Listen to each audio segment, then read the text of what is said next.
আমি অমিতা সাহা বলছি, তারকেশ্বরের থেকে। হ্যাঁ বলুন।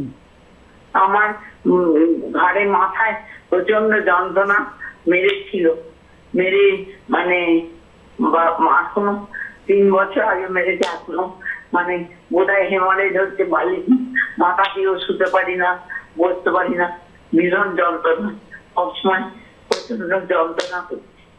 আপনার হেমারেজ হচ্ছে মাথার মধ্যে, কে বললো আপনাকে? আমার কষ্ট হচ্ছে তো। ও কষ্ট হচ্ছে বলে আপনি ধরে নিচ্ছেন হেমারেজ হচ্ছে? আমি বালিশে মাথা দিয়েও শুতে পারছি না। আপনার এক্সরে হয়েছে কাঁধের? হ্যাঁ, না করেছি, মাথা ব্রেনে এক্সরে হয়েছে, তারপরে ওই ব্রেনের নয়, ঘাড়ের এক্সরে হয়েছে। ঘাড়ের? হ্যাঁ ঘাড়ে, হ্যাঁ ঘাড়ের এক্সরেতে স্পন্ডোলাইসিস ধরা পড়েছে তো? হ্যাঁ স্পন্ডলাইটিস বললে কি?